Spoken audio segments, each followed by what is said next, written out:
Welcome to Cocktails in the War Room, everybody. What's going on? How are you? It's Mistress Carrie. Welcome to episode, believe it or not, 172 of Cocktails in the War Room. I'm Mistress Carrie. This is my war room. And well, before I can even do anything, my co-host, what? Do you want to say hi to everyone? Say hi to everyone. For anybody that's new to the war room, this is Wednesday. My pain in the ass co-host. She is the Ed McMahon to my Johnny Carson. She is the Wayne to my Garth. She is the peanut butter in my PB&J. She's everything. And she wants cookies. Down. No, down. Good girl. I would also like you to see how shiny she is because Wednesday took a bath yesterday. Down. Yes, good girl. With me as always. Come here, Zero. You want to come and say hi to everyone? Come here. Say hi. This is Zero. That's Wednesday's best friend, Zero. And she joins us in the war room a lot because they have play dates, especially on Tuesdays. Right, Wednesday? Are you guys being good? Yeah? What's going on? Jonathan's here. Trina. Carol is checking in. Mickey's here. Mike. Donna, Denise. Melissa. Alexis. Michael. Elsa. Carol joining us. Karen is here. Brito is in the house tonight. What kind of dog is Zero? Zero is a combination of dogs. Hold on. Zero's a combination of dogs. She is, I believe, part pit bull. She's got a lot of husky in her. She's kind of a little bit of everything, but the husky comes out at this time of year, and she's also very protective, especially of Wednesday. So that's where the pit bull part comes out. But Wednesday took a bath yesterday in the sink in the kitchen, and she's very shiny. Do you want to? You got to back up. There you go. Yes, good girl.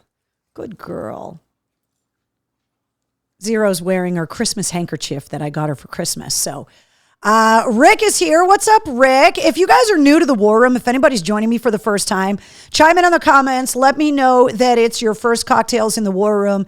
And also let everybody know where you're watching from, because everybody that's here in the war room with us, they call themselves the War Room family, and they would like to be able to welcome you properly. So yeah, we want to know if this is your first war room. There's been 172 episodes so far, including tonight.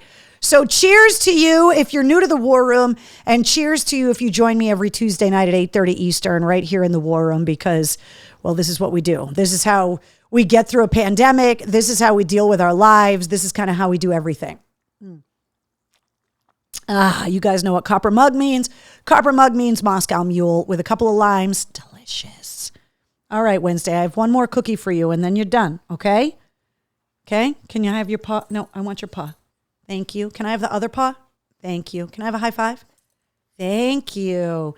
Come say hi. Over here. Wednesday, look up here. Over here. What's up here? Here you go, Zero. Wednesday, look up here. See? People just want to see your beautiful face. That's all. There you go. All right, girls. Cookies are gone. See? They're all gone. You guys did such a good job, and you're so shiny and soft, Wednesday. Donna says, welcome to all of the new War Room members. Rick says, doing good. You? I'm doing okay. So the first thing that I want to do, besides just let Wednesday just sit there and mean mug me because I don't have any more cookies. They're gone, baby. They're gone. They're all gone. There's no more. Sorry. Is I want to toast AAF, obviously. There's a lot of people already chiming in the comments. Yesterday was the 2-year anniversary of the last day that WAAF was on the air. And it's an anniversary that it's like I know it's coming. And, you know, all of the memories come back on Facebook and everything. And yesterday was really weird. The whole weekend was weird because I knew it was coming. And I can't believe it's been 2 years. I mean, coming up March 14th, it's 2 years for the War Room. And so it's so strange that this has all been 2 years in the making. And This week, I'm going to tell you who's on episode 90 of the Mistress Carrie podcast. It's just strange to be commemorating these anniversaries because while it seems like yesterday, it seems like literally another lifetime ago that I was on the air at WAF and that the last episode happened, or the last day on the air, I should say. And so it was really strange for me to think about what has happened in the last 2 years. As I get ready for my husband to come home from his extremely long deployment, which is going to happen in the next couple of weeks, and just kind of taking stock in everything that's happened over the last couple of years. Yesterday's anniversary was really weird for me. I was bummed out a lot of the day. I was on the air at the Pike, so it was nice to be on the radio, even though it was a holiday. And it was really strange. And everybody's comments online, everybody talking about how much they missed it. I love hearing where people were during the last broadcast because I will never forget like exactly where I was. I mean, obviously I was in the studio with Shu and our boss, Joe, and like 150 former employees of WAAF were like in the halls and taking over all the studios. There was food and booze everywhere. There was like 100 AAF fans out in the parking lot. We had to put a PA system out there.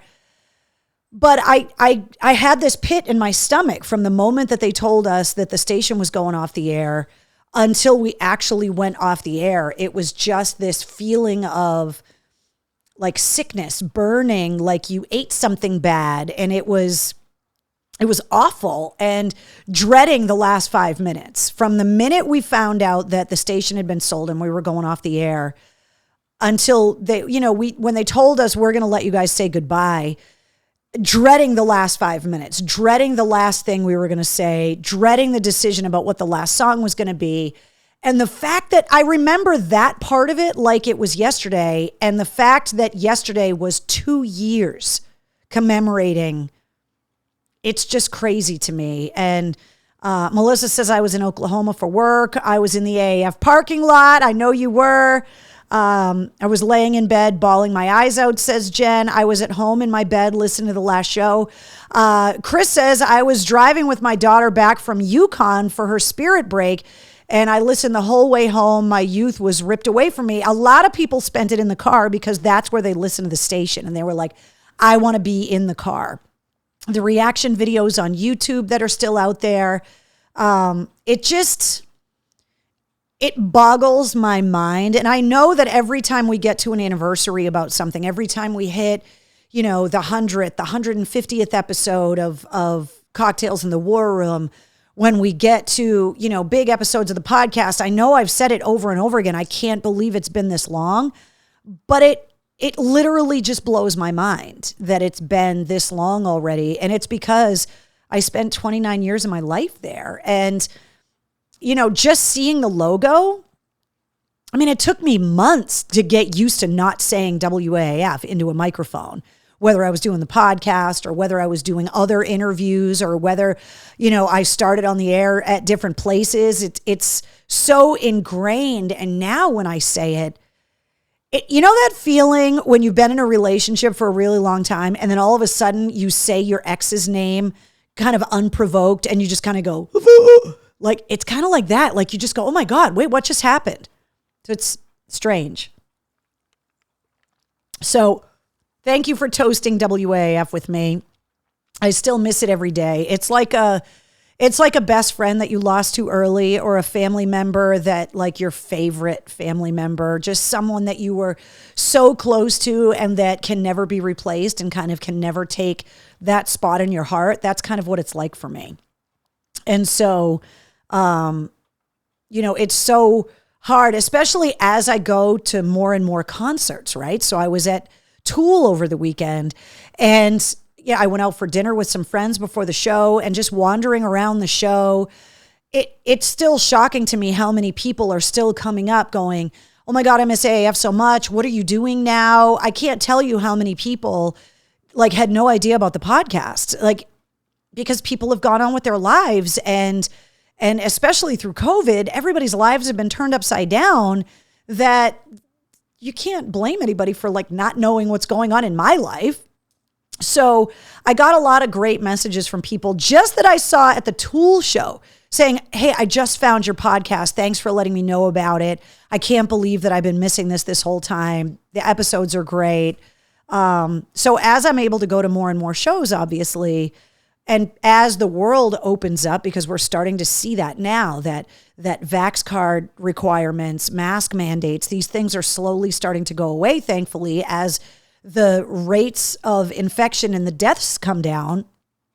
And the idea that it's been 2 years and that we haven't even had the big gig yet, it just is so, it's so crazy to me. So I have to sit up. Sorry, I got to move the microphone. So yesterday was weird. And, you know, there was a part where it was like, I just kind of don't want to talk to anybody about it. I just kind of wanted to be myself and just kind of let it pass the way that you let an anniversary of someone's passing that you made. It's like, yes, you want to talk about them and keep their memory alive. But on the other hand, it's kind of exhausting, the notion of talking about it. And there were just so many amazing comments and stuff on Facebook, on Instagram, on Twitter, that it made the day a lot better. So thanks to everybody for all the love. I want to share this story with you though, because, you know, we all kind of commemorate things in our own way. And one of the things that I am so grateful for since AAF went off the air is that Mike Shue and I are on the air together again, on 100 FM, The Pike in Worcester. And so Mike Shue's doing mornings. I'm on the air in the afternoon. So we don't get to spend a lot of time together, because we're on at such different times that we kind of don't see each other a lot. And then obviously because of COVID, not everyone has been broadcasting from the actual radio studio. Like I do a lot of mine from MCHQ because of all the COVID stuff. So I don't get to see Shue very often. But Mike Shue and I both share this love of the movie Moonstruck. And it's happened multiple times in our friendship. And we've known each other now, like what, 23 years, something like that.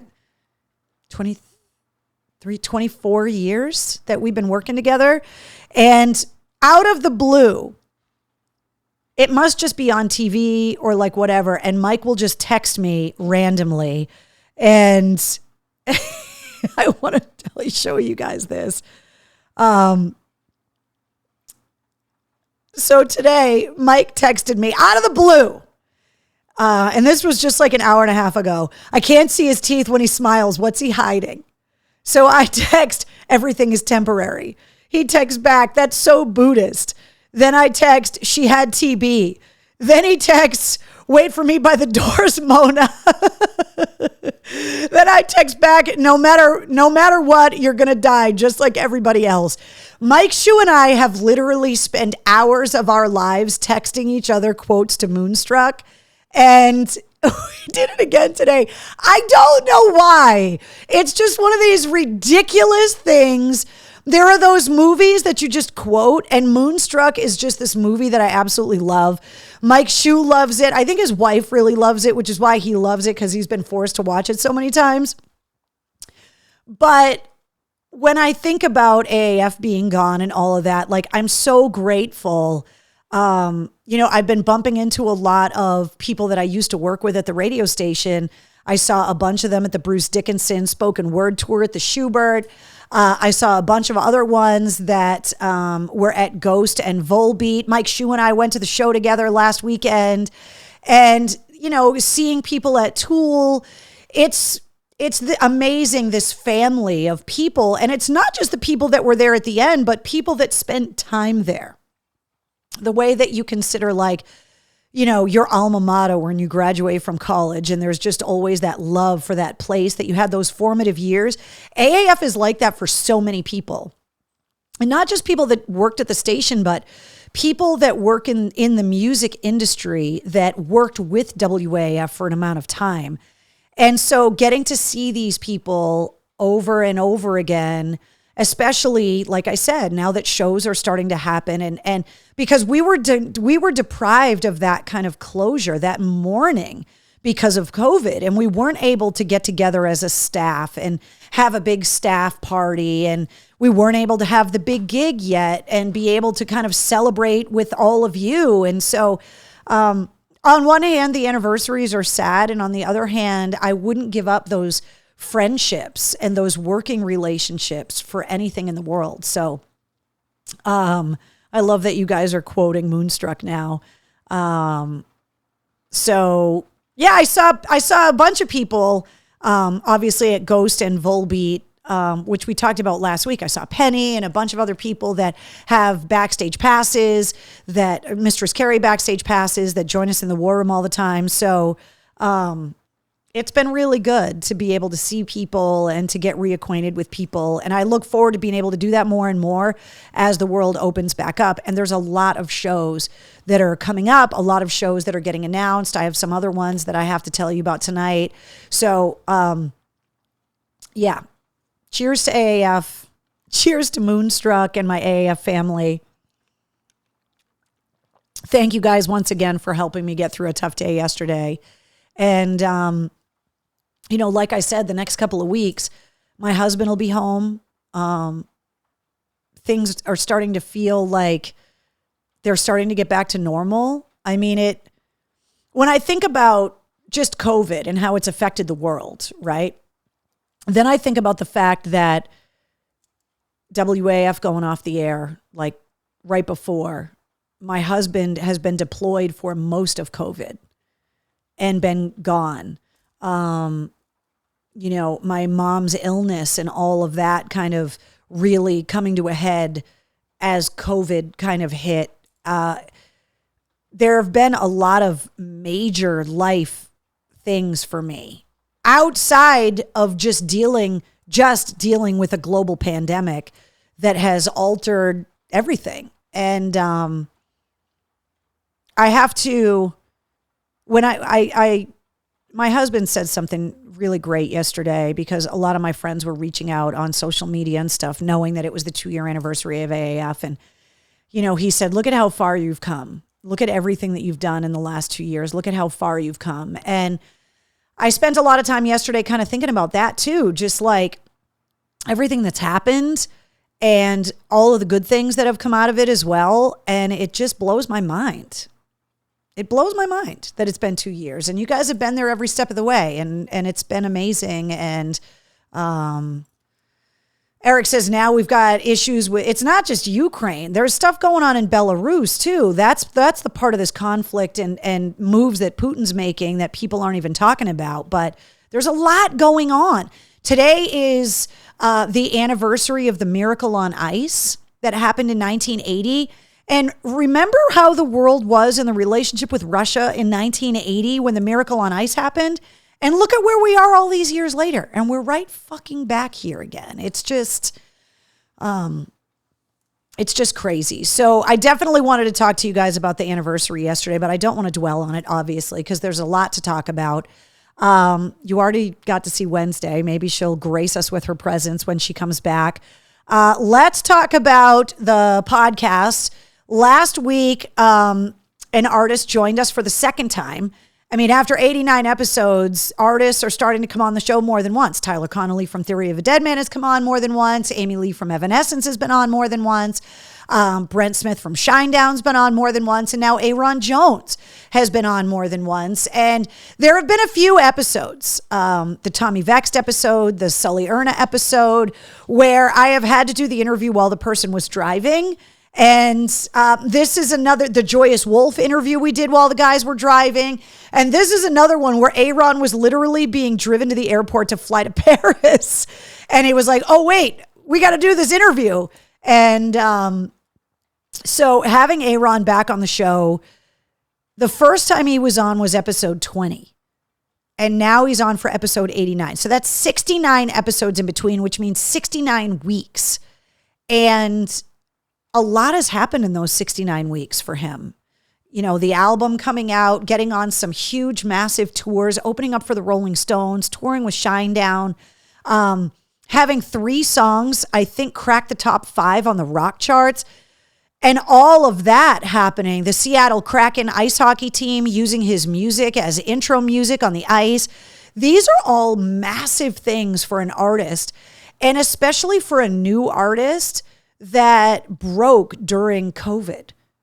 Because if you think it's hard to just function normally and to break a new artist, it's near impossible with the inability to tour for a lot of that time, not be able to travel and go visit radio stations and to do, promotions and all of these different things to try and launch this new artist the way that record companies and managers and agents do, that Aaron had to launch over the phone in a lot of cases and launched on the radio. And so the fact that he has done so much as this new artist, even though he was an independent artist for a decade, but most people have just started to learn who he is now. And the fact that this has all kind of happened, and we've all had a front row seat for it, is pretty cool. And to see him as another artist that we've kind of wrapped our arms around from the very beginning, doing so well, I throw it back to you guys again, because whenever these new artists come up, you guys always give them a chance. And you're doing that again with Aaron. And there's so many amazing things that are coming in his future. He just announced dates on another European leg of his tour. And this is going to be an artist that you are going to hear a lot about in the coming years. And you are going to be, watching amazing things coming from Aaron Jones. And you're going to know that it all started in the middle of COVID here on the podcast for a lot of people. So that's pretty cool. Today is Tuesday. It is also 2/2/22/22/22, and it's also National Margarita Day. And I didn't make a margarita, so I'm an absolute failure. But so I hope you guys enjoyed last week's episode. I loved him doing that whole interview with 2 sleeping babies in the backseat, which was hilarious. And I loved his story about kind of standing around and talking to Mick Jagger, and what an awe-inspiring moment that was for him to open up for the Rolling Stones, because the Rolling Stones asked that he open up for the band, and then to be on his way to the stage to do sound check and to have Mick Jagger coming off the stage from sound check. And he was like, to have a conversation, but not as a fan, to have him talking to me as a peer, as a fellow musician. He just, I don't know. I just love him. I'd have him on the podcast anytime. I did ask him in the podcast, hey, there's no date scheduled around here. When are you coming back? And he said that more dates are being announced. So my assumption is that they're going to announce some dates for maybe this summer or later this year. And we'll have a chance to finally meet in person, face to face. And you guys will have a chance to go and see him live. So, Brito says 69 is overrated. I prefer 34 and a half. Let's see. Michael says at 22 minutes after 10, it will be 2:22:22:22:22 time. Yeah. We're not keeping the show going that late. You can celebrate 22:22 in the privacy of your own home or wherever it is that you're watching the War Room from. I want to tell you who's on episode 90, because if you don't already know who this artist is, and there are a lot of people that do, because he's been around for a while, kind of like Aaron Jones, this is an artist that you are going to, that I think you're going to fall in love with. It's an artist that writes from a place that I don't think a lot of artists can even tap into themselves, that part of their soul, being willing to really open themselves up and look at themselves in a harsh way, be critical of themselves, to give empathy to themselves and to forgive themselves. And I'm talking about Jelly Roll. Jelly Roll is from Nashville. He has been known as a hip hop artist. He, in some circles, is known as a country artist, and he is currently number 11 on the rock chart and climbing. and he's going to be at the Palladium coming up on April 1st. And I've heard his name circling for a long time, but he was always one of those artists that I had heard the name. I had never seen him live, but I had heard the name and it was like, oh yeah, you know, he's a rapper, but he's a country guy. He's a this, he's a that. We talk in this episode of the podcast about how dangerous an artist like that can be, because while you make a lot of music that attracts different genres of fans, sometimes that can leave you without a home. That country radio will say, no, that's a hip hop guy. And hip hop will say, no, that's a country guy. And then you try to do rock and they go, oh no, this is a rock guy. And Jelly Roll is a guy that has been an independent artist for so long. In 10 years, and I asked him this in the interview, he's released almost 30 albums, which is a staggering amount of music to release. He is constantly writing music and constantly releasing music. And I don't necessarily understand, because I can't write songs, and you hear me talk about it in the podcast all the time, how envious I am of the songwriting craft. I just don't understand how you don't run out of ideas. I don't understand how a guitar player finds new ways to play riffs, because I feel like every riff has been written, but it hasn't, because every time something new comes up, I'm reminded that no, there really are new things to say and new ways to say them. His latest album is called Ballads of the Broken, and it is raw. He sings songs that kind of come from that whole place, the way kind of Everlast writes and sings songs that he doesn't say things frivolously, that he doesn't mince words, that everything has a meaning and everything is very purposeful. And that's how Jelly Roll is. And he's this amazing artist that I didn't really know a lot about. And then I had to learn about him because I was going to interview him. And then he and I spent some time during the interview, and he is one of those rare souls that is just open, honest, raw, self-deprecating, ask me anything, unashamed, apologetic for his mistakes, willing to take credit for his successes without being cocky and an asshole about it. He is one of my new favorite artists, and he's not even a new artist, but to rock, he is. And we talk about a lot of like what his show is like. And he was like, there's hip hop in there, there's country in there, there's rock in there. There's a little bit, but it's all from this very soulful place. Just a few days ago, he tweeted, the crazy thing about being on a lineup with all of these legends on the radio charts is that all of these legends, some of them might actually know who I am, and that's wild.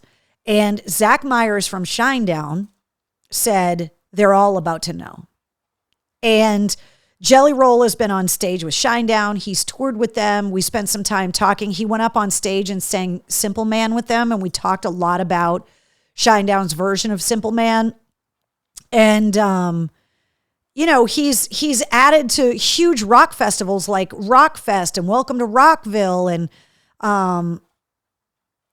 if you've never heard of him, when you start to look him up, you're going to find a lot of different flavors in music. So because he has got this kind of acoustic soul to him, I thought, well, my husband, who listens to country music, this might be an artist that he might like, because he and I don't share a lot of musical taste. We both love AC/DC, but I've talked about it in the past that my husband, you know, is not really a rock guy. And so I texted him and said, hey, I'm going to interview this guy. You should check out his music because you may really like him. And he texted me back and was like, wait, you're interviewing Jelly Roll? I know who he is. I love his music. And I was like, how do you know who he is? And he was like, well, he's a country guy. You're interviewing a country guy? And I was like, yeah, but he's not a country guy. So he's got all these different pockets of fans.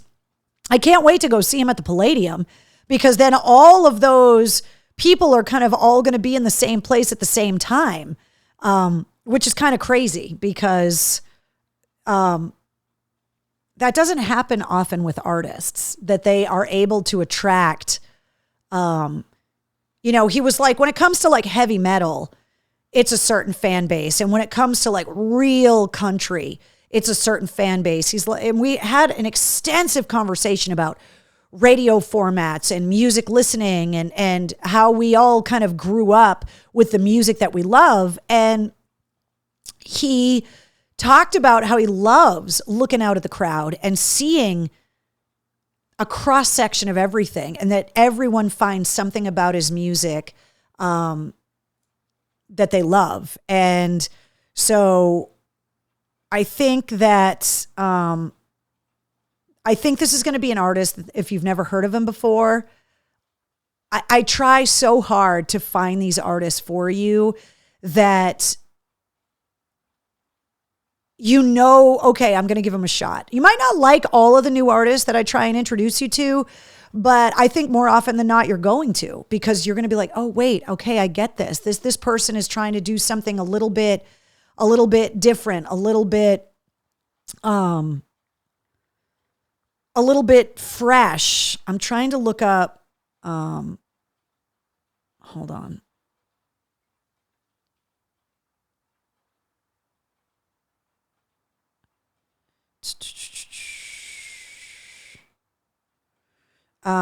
So there's a couple songs that I want you guys to listen to that are both on this new record. The song that is climbing up the charts right now is called Dead Man Walking, which is definitely more of a rock song.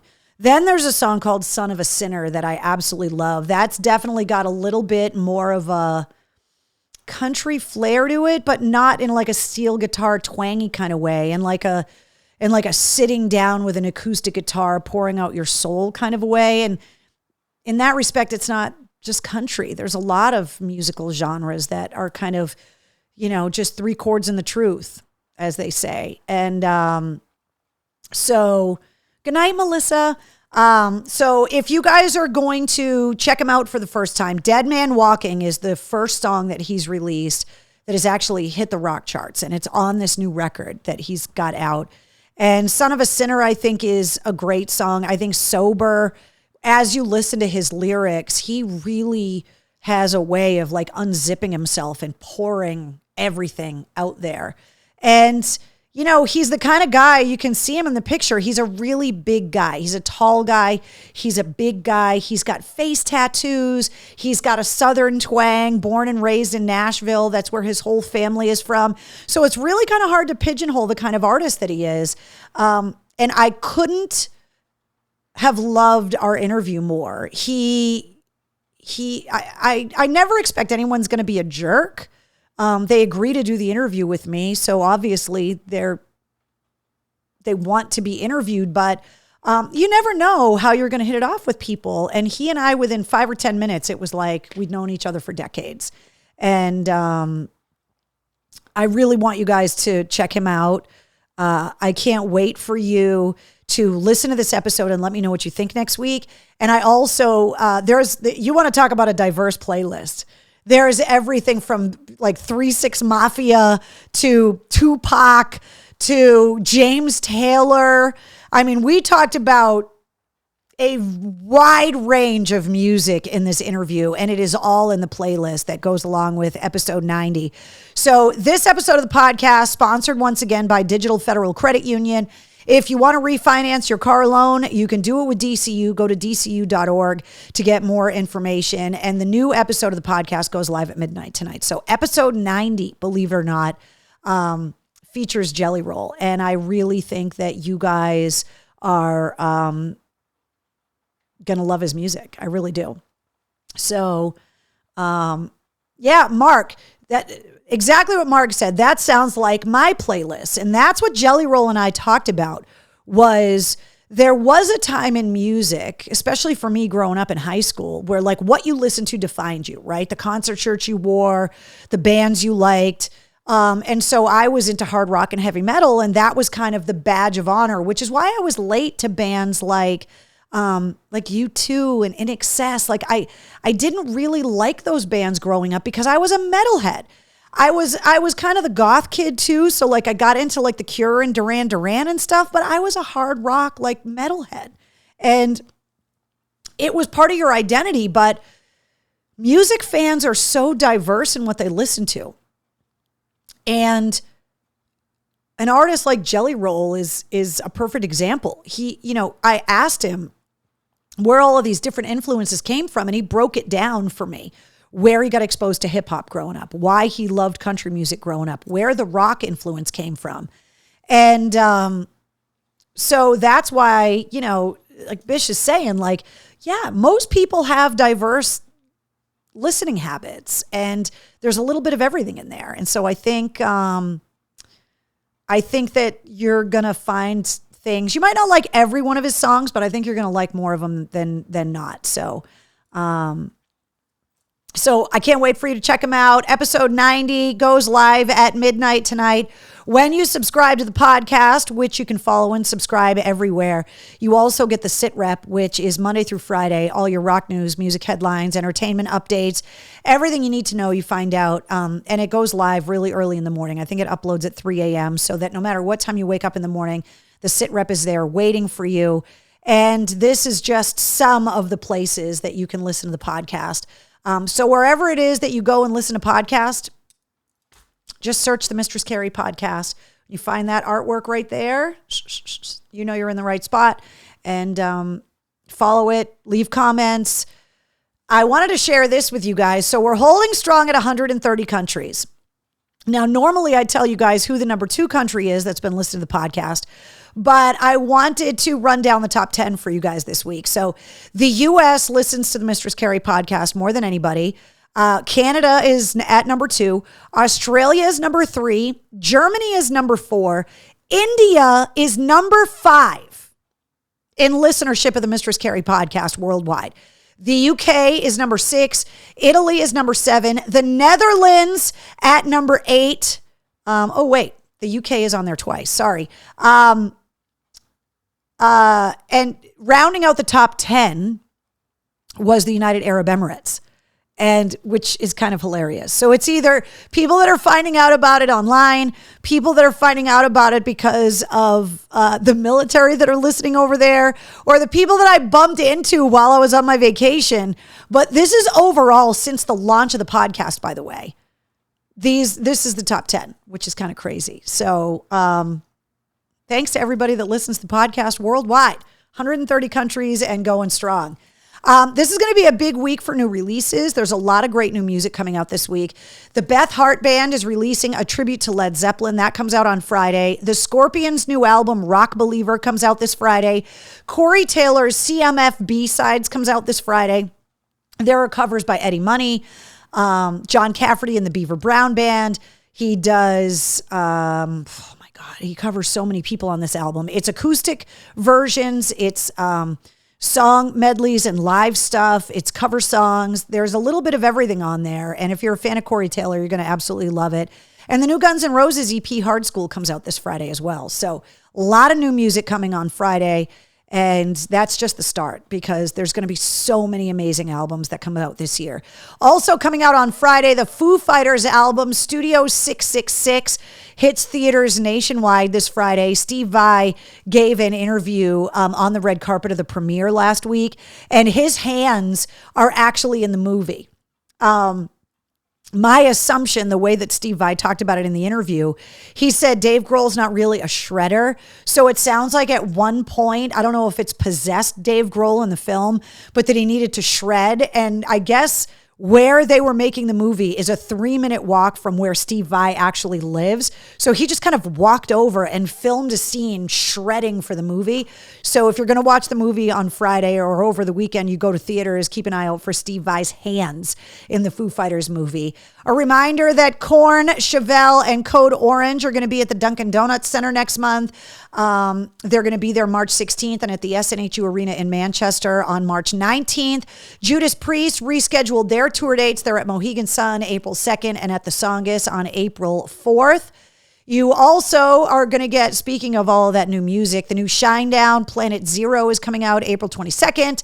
The Red Hot Chili Peppers, who just hit number 1 on the rock chart this week, by the way. Their new album, Unlimited Love, comes out on April 1st, which is the day Jelly Roll is at the Palladium. The new Hailstorm, Back from the Dead, is out May 6th. Eddie Vedder is number 1 on the album chart this week for his solo album, Earthling. And it also came out this week that Andrew Watt. So Eddie Vedder has got a solo band that features Josh Klinghoffer, the former guitar player of the Red Hot Chili Peppers, the guy that replaced John Frusciante and then obviously lost his gig when Frusciante came back. Chad Smith from the Chili's is the drummer. And Andrew Watt, the guitar player and record producer, is the guitar player for Eddie Vedder in the band The Earthlings. Andrew Watt produced Ozzy's Ordinary Man album in 2020 and is also the producer that's behind the follow-up album that Ozzy's been working on with Zakk Wylde, Tony Iommi, Eric Clapton, Jeff Beck. And Andrew Watt, it was announced by Eddie Vedder and the guys that he's producing the upcoming Pearl Jam album that they're getting ready to record, which is kind of interesting. So Andrew Watt kind of everywhere.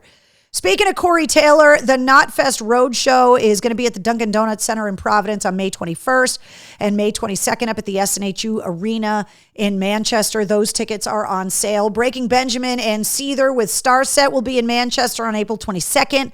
That is a typo. First one of the show. The tickets are on sale now.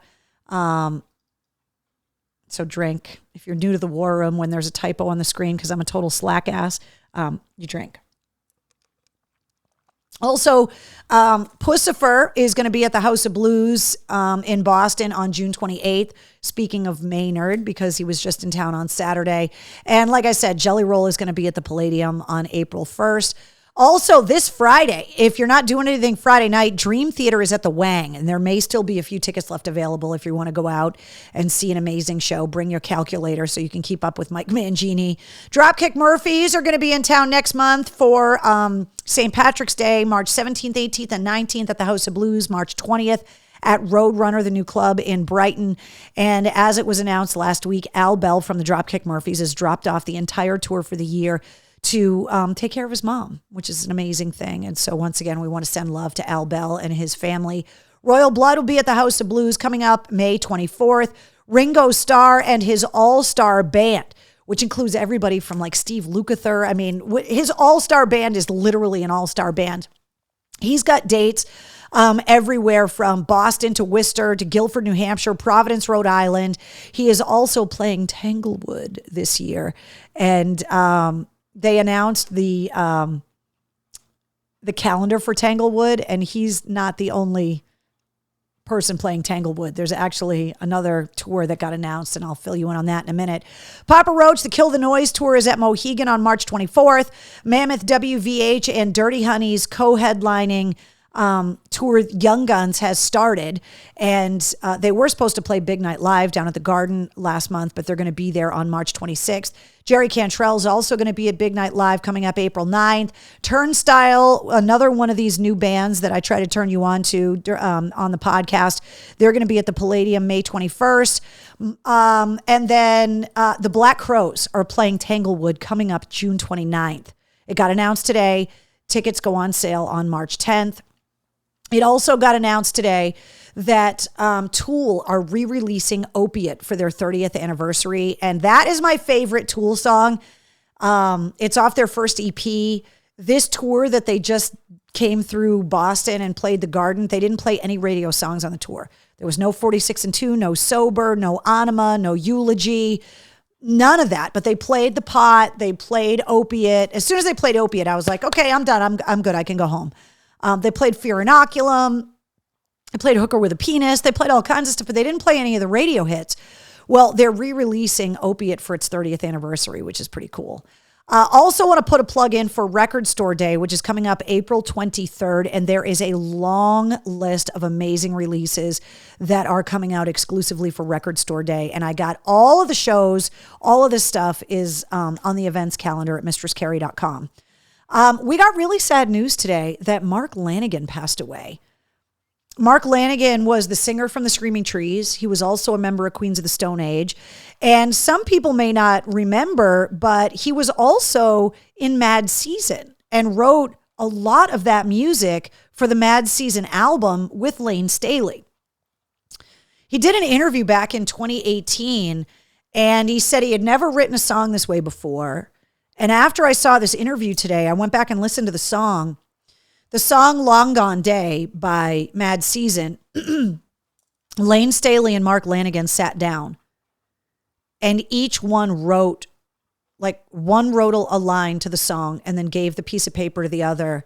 And then the other person wrote the next line and passed the paper back. And that's how Long Gone Day was written. It was like a ping pong match between Mark Lanegan and Lane Staley. And there's some amazing footage from like 1995 in Seattle of Mad Season playing together. And Mark Lanegan was on stage, you know, singing, like I'm Above is one of, I mean, they named the album Above, but I'm Above is one of my favorite songs off the record. Mark Lanegan was this amazing singer that was gifted with with such a recognizable voice that as soon as you hear him, you know who it is. And that's really hard for singers, to have a voice that is so unique to them that you know who they are as soon as you hear them. And his voice was haunting and had so much pain in it, but it was so beautiful at the same time. And in that interview where he was talking about the writing of Long Gone Day, there was a quote where he said, "It's a beautiful song. I wish he were here to sing it," meaning Lane Staley. And so that quote kind of stuck with me today, because now they're both gone. And so all we're left with is this music. And if you're not that big of a Screaming Trees fan, you know, go back and listen to their music. Go back and listen to the Mad Season album. It's an amazing body of work. And he was only 57 years old. The family announced the passing. He was an author who had written several books. He was just this amazing kind of singer that so many artists loved, and he collaborated with so many other artists. But the Screaming Trees never got to that like level of Alice in Chains, Nirvana, Pearl Jam, Soundgarden. But all of those bands cite the Screaming Trees, like they were so important to that whole era of 90s music and the whole grunge era. And there's been no word yet on exactly what happened. People are speculating, but obviously until there's an official word, I'm not going to speculate, but it's just really sad. And then it made me think about one of the craziest concerts that I ever went to. And I think early on in the war room, I told you guys the story about this show. I had a near-death experience at an outdoor concert at what is now Six Flags in Agawam. But it used to be Riverside Park, and they used to have an outdoor concert venue there. And check this lineup out: Soul Asylum, the Screaming Trees, and the headliner, the Spin Doctors. And of course, this was at the height of Two Princes, and Two Princes, like they were considered a rock band. They were on tour with the Screaming Trees and Soul Asylum. And me and a bunch of friends took two cars out. One of my friend's cars broke down on the pike on our way out there. We piled 7 people in my Ford Escort hatchback because we didn't want to miss the show. We got the other car towed off the pike and towed home. And we were fighting to get to the front of the stage. And there were so many people, and it was really, really hot. And I remember I was kind of towards the front of the stage, and Two Princes, and the Spin Doctors started playing Two Princes, and the crowd just started bouncing in unison. and I got picked up and unwillingly crowd surfed because it was so packed in and so tight that I couldn't get out of the crowd. And it was one of the scariest moments of my entire life. And I am so glad that I got out of there unscathed, because if my family for the rest of their lives had to tell people that I died at a Spin Doctors concert, that would be a fate worse than death. So, but looking back at all the crazy shows, surviving Woodstock 99, like all the crazy things that I've done in my life, I think, probably my top 5 closest to death, Spin Doctors. But I remember that show being amazing, and all of those bands were kind of in their heyday at that time. And I remember loving the Screaming Trees. And again, Mark Lanigan's voice was so recognizable that you knew exactly who it was. Like Lane Staley is another example. We were just know exactly who it is. Christy says, I was there, Riverside 93. I got a boot to my face during the Spin Doctors and got a bloody nose. See, it was crazy. It wasn't just me. I'm not exaggerating. Didn't you show us your Spin Doctors shirt? I absolutely 100% did. I still have it. Eric says the Spin Doctors, oh my God. Dennis says, I saw that show in Mansfield. Yeah. Thank God there were no photos. There were no camera phones back then. I know, we had film cameras then. I didn't even have a beeper then.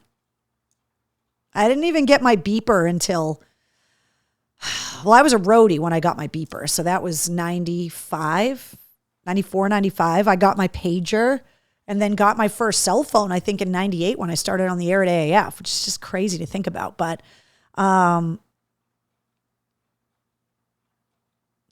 yes, I did tell you guys the story because one of my friends told the cops on the highway. They were like, oh, is there anything in the car we need to know about? And one of my friends was like, well, besides the kilo of Coke in the trunk.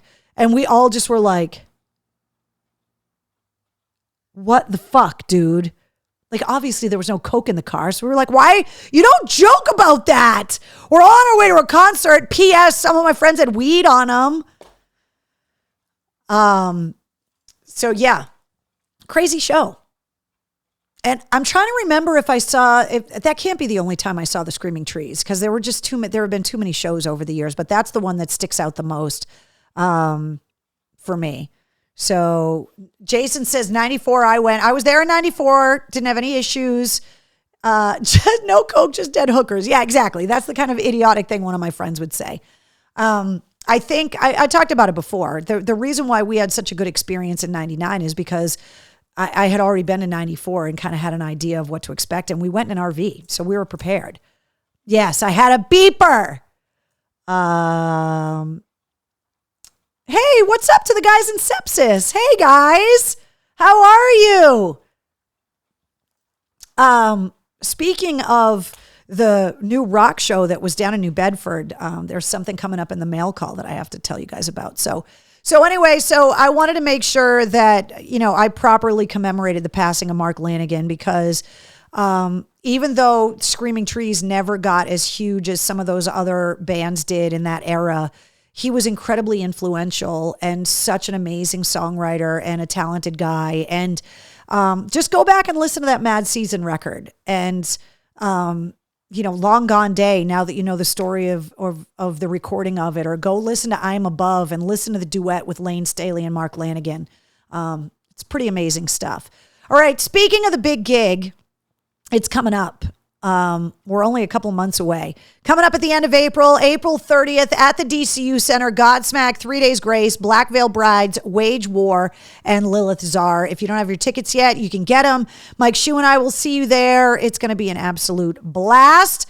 You can still get a free month of tomes, a Mistress Carrie deal. Go to my blog, mistresscarrie.com, and sign up for the 7-day free trial. Email them, tell them that you want the Mistress Carrie deal, and they'll bump it up to a month free trial for tomes. And then Spartan Brews Coffee will give you 20% off of everything. The code word is in my blog. And also, I want to put in a plug for the Film Crickets, which is the Film Crickets podcast. They had me on a new episode. Film Crickets, basically, they just watch a random movie and they talk about it. And I was on before. I chose the Sylvester Stallone movie Oscar. I've talked to you guys about that movie before. This time they picked the movie, and it was the movie from the 80s starring Charlie Sheen called The Wraith. Brutal. Well, the episode of the podcast is up, and it's up in my blog if you guys want to go and listen to it. Hilarious. I don't know if you guys ever saw that movie back in the 80s, but brutal. So what I got in the mail call this week, the New Rock Showcase that I hosted down in New Bedford, where I met the guys in Sepsis. One of the bands that played down there are guys that I've known for a really long time, and they just sent me some music. So I want to say what's up to 6-1. Fitzy sent me some music. I got it in the mail today. So I wanted to put a plug in for a local band that sent me some new music. And you can go to their website. I want to make sure that I'm plugging them properly and get more information. They're called 621. So you can Google them, get their website, and go and check them out and support local music. So thanks for sending me all the music, guys. And also, Fitzy just got a pug puppy. She's so cute. All right. Also want to let you guys know that we were talking about Record Store Day. It's to support independent record stores like Joe's Albums right in Worcester. They also have a location in Northampton. And if you go to joesalbums.com, you can get all the details. But they also sell Mistress Carrie merchandise. So if you want to get some merch, a lot of people finding out about the website and the merch store just because the anniversary of AAF was yesterday, and all of a sudden a flood of orders came in, which is amazing. Thank you to everybody that ordered stuff, and your orders are already put together and shipped back out again. But they sell Mistress Carrie merch, and then you can also get merch right off the website. So just go to mistresscarrie.com. And new stuff that's in the store, the vinyl transfer stickers, like this right here, and also, God damn it, the acrylic pins are new in the store, and there's more stuff coming. We're working on stuff. I promise you we're working on stuff. If today is your birthday and you're celebrating your birthday, you share it with Michael Wilton from Queensryche. You also share it with Scott Phillips from Creed and Alter Bridge, and you share it with singer-songwriter James Blunt. So if today's your birthday, you get a birthday on 2/22/22/22. Happy birthday. Let's see.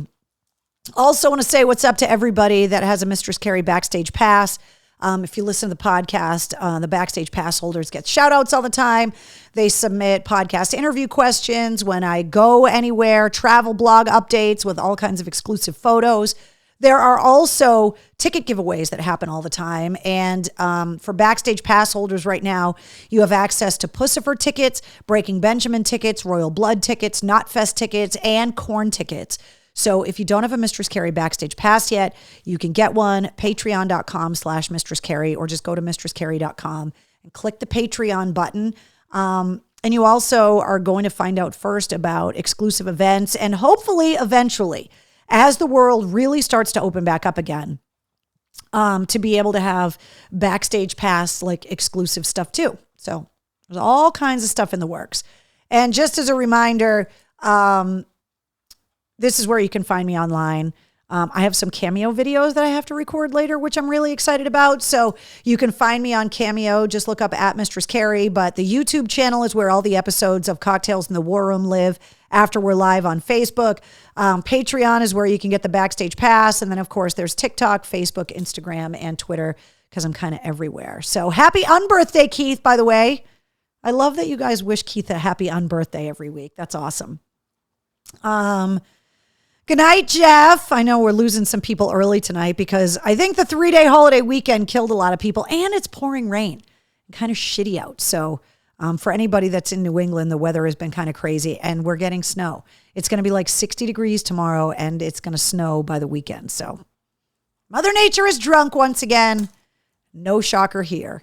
Let's see When is the new merch coming out? Well, I got to get mock-ups done, and then orders processed, and with supply chains and stuff, I'm working on a really cool long sleeve flannel with the logo. But I'm waiting for the mock-up to come back because I want to make sure that that the quality of the shirt's really good, that the embroidery works on it. So there's a lot of stuff being researched and developed right now, but there will be some new stuff coming out in the spring. So be looking for that.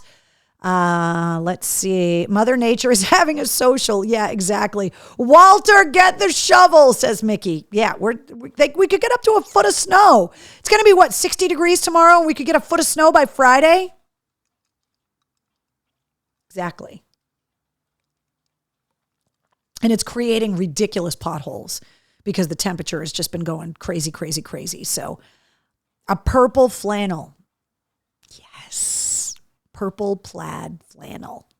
Yes, it's awesome. But like I said, I don't want to put anything in the store. I don't want to order anything until I get it in my hands and kind of can make sure that the quality is really good. So that's kind of where we're at with that. Baseball hats are being worked on right now.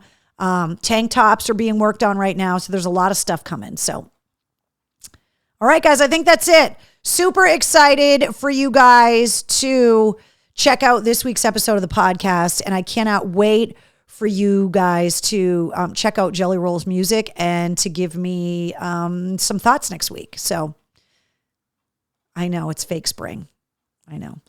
All right, guys, new episode. Believe it or not, episode 90 of the podcast goes live at midnight. Thank you for hanging out with me for the 172nd time here in the War Room. Wednesday decided not to come back. I apologize. And I'll see you guys next week, but you'll hear me on the podcast starting at midnight.